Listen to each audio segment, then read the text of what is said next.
இங்கே பார்த்தீங்கன்னா நம்ம டெய்லி எலுமிச்சம்பழ ஜூஸ் எல்லாம் பண்ணுவோம். இல்லாட்டி எலுமிச்சம்பழத்தில் ஜூஸ் எடுத்து வேறு ஏதாவது ட்ரை பண்ணுவோம், எலுமிச்சம்பழ சாதம் அது மாதிரிலாம். அப்போ அந்த தோலெல்லாம் நான் வேஸ்ட் பண்ணாமல் இது போல் உப்பு போட்டு ஒரு ஜாடியில் வச்சுருக்கேன். இப்போ பார்த்தீங்கன்னா இந்த அளவுக்கு ரெடியாக இருக்குது.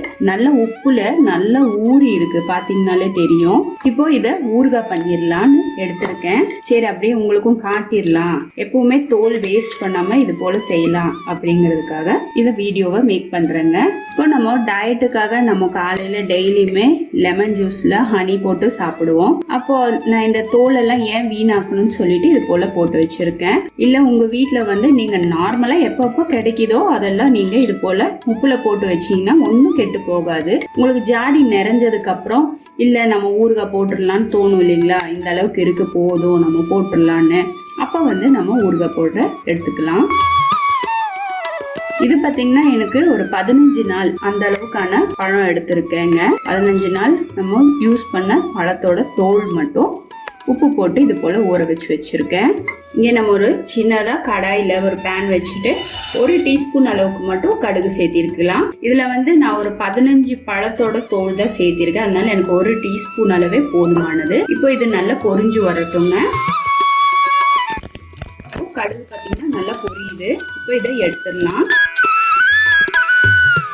இப்போ அதே பேனில் 1 டீஸ்பூன் அளவுக்கு நான் வெந்தயம் சேர்த்திக்கிறேன். இப்போ இந்த வெந்தயம் பார்த்தீங்கன்னா நல்லா பொரிஞ்சு வரட்டும். ரொம்ப கருக்க விடாமல் அப்படியே பொன்னிறம் ஆனால் போதும். இப்போ நம்ம ஃப்ளேமை ஆஃப் பண்ணிடலாங்க. அந்த பேன் சூட்டிலேயே உங்களுக்கு நல்ல பொன்னிறமாக ஆக ஆரம்பிச்சிடும். பார்த்தீங்கன்னா நல்ல கலர் சேஞ்ச் ஆகுது. நம்ம ஃப்ளேமை ஆஃப் பண்ணியாச்சு. இப்போ இதையும் ஒரு பிளேட்டில் கொட்டிடலாங்க. இப்போ நல்லா ஆறுனதுக்கு அப்புறமா இந்த கடுகும் வெந்தயத்தையும் மிக்சர் ஜாரில் போட்டு நல்லா ஃபைன் பவுடராக அரைச்சிட்டு வந்துடலாம். இப்போ நம்ம நல்ல ஃபைன் பவுடராக அரைச்சிட்டு வந்தாச்சு. இப்போ இதில் அரைச்ச இந்த கடுகு வெந்தய பொடியை சேர்த்திடலாங்க. கூடவே மிளகாய் பொடியும் சேர்த்திடலாம். காரம் உங்களுக்கு எந்த அளவுக்கு வேணுமோ அந்த அளவுக்கு சேர்த்திக்கோங்க. அடுத்ததாக மஞ்சள் தூளும் இதோட சேர்த்திடலாம். இப்போ இது எல்லாத்தையும் நல்லா ஒரு தடவை கலந்து விட்டுடலாம். நமக்கு இந்த எலுமிச்சைப்பழம் பார்த்தீங்கன்னா உப்புல நல்லா ஊறி இருக்கு. இது இனி ஒரு நாள் ஊறினா போதும். நமக்கு இந்த காரத்தில் ஒரு நாள் ஊறினா போதும். பார்த்தீங்கன்னா சூப்பரான எலுமிச்சைப்பழ ஊறுகாய் உடனே சாப்பிட்றதுக்கு ரெடி ஆகிடும்.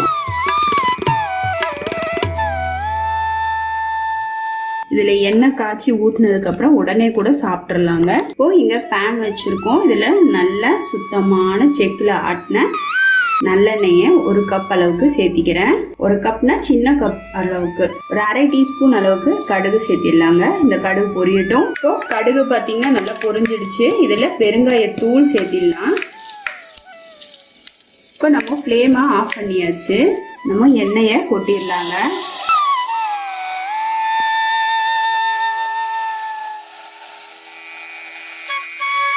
இதை நல்லா கலந்து விட்டுடலாம்.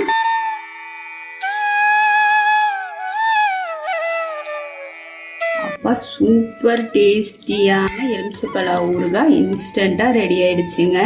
இன்ஸ்டன்ட்னா நம்ம வேஸ்ட்டுன்னு நினச்சி தூக்கி வீசுகிற எலுமிச்சைப்பழ தோலில் நம்ம செய்திருக்கோம். உங்களுக்கு இனி கூட கொஞ்சம் ஜூஸியாக வேணும்னா ஒரு 2 எலுமிச்சம்பழோட சாறு மட்டும் பிழிஞ்சு விட்டுக்கிட்டிங்கன்னா இனி கூட உங்களுக்கு கொஞ்சம் ஜூஸியாக இருக்கும். ஆனால் இது பார்த்தீங்கன்னா உடனே சாப்பிட்றதுக்கு ரொம்பவே டேஸ்ட்டாக இருக்குங்க.